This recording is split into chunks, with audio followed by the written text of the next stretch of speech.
Hey guys, tonight is the last time that you will see 2.3 for quite some time as far as your notes are concerned.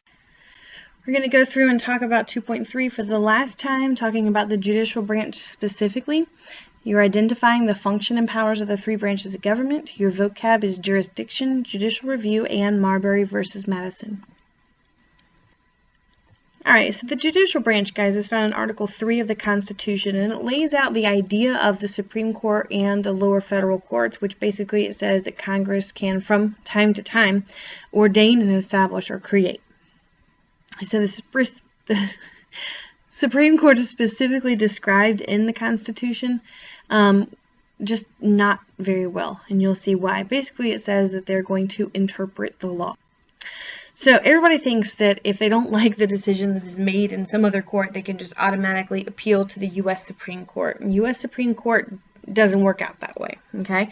So if you are in the North Carolina court system, you have to work your way all the way up through the North Carolina trial process.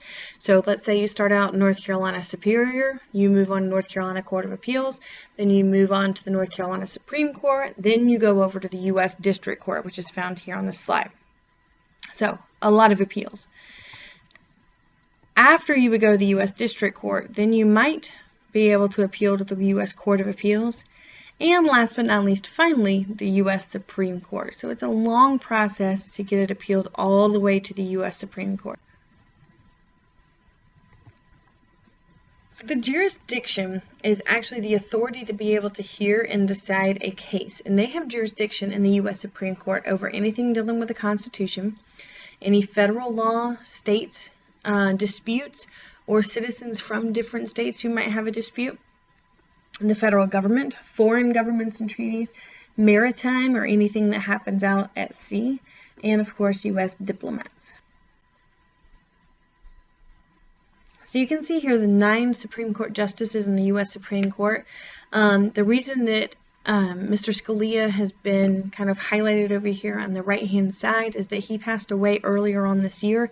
And so right now, our U.S. Supreme Court really only has 8 justices, and we are awaiting the appointment to replace Mr. Scalia. So thousands of cases are appealed in court every single year. It does not mean necessarily that the U.S. Supreme Court is going to hear those. So the judges, those 9 justices, will pick which cases they want to hear once they are presented. So if 4 of the 9 people want to hear a case, then they go through it. They usually only decide about 100, maybe 200 cases per year, but they do have the final authority when they do hear a case. So, selecting justices. Presidents appoint Supreme Court justices, and of course they have to be approved by the Senate. So, right now with Mr. Scalia not being a part of the U.S. Supreme Court anymore because of his passing, President Obama has put forth a couple of different nominations as far as a person to replace Mr. Scalia. But because President Obama is a Democrat and the Senate right now is controlled mostly by Republicans, then it's very difficult for any approval process to even begin.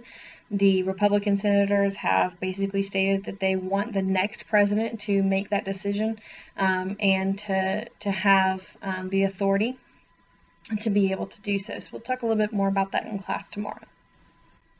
So the Supreme Court powers weren't actually established in the Constitution itself. Okay, they were established by this process of judicial review, but we weren't really sure what that was going to look like until one of the first Supreme Court cases, Marbury versus Madison. So this is one of those 6 principles. Remember, pickle, lettuce, cheese, supersized fry, and juice. Here's your juice again. So the court can review any federal, state, local law or action to see if it is constitutional. Okay, so they're looking at the Constitution through their own lens, and they're deciding whether or not it is constitutional according to the Constitution, the way that it was written back in the late 1700s. So I'll give you a second to read through Chief Justice John Marshall. He was a profound person in the Supreme Court when he was the Chief Justice, and a lot of really important decisions were made very early on that kind of help us get started as far as being a new nation.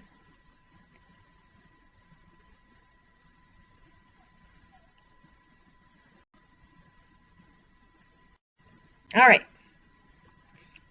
So, again, I keep talking about Marbury versus Madison, so let's actually talk about it. So this is the first Supreme Court case. Yes, the absolute first. And prior to this, in the Constitution, it's not really talked about exactly how Supreme Court's going to go about doing its job. So they had to establish their own job at the very beginning and establish judicial review with this case.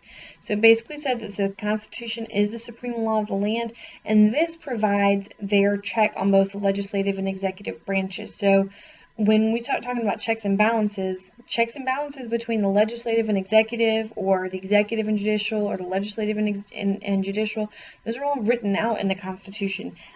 This is the only one that was not really written in the Constitution. The Supreme Court decided it for itself.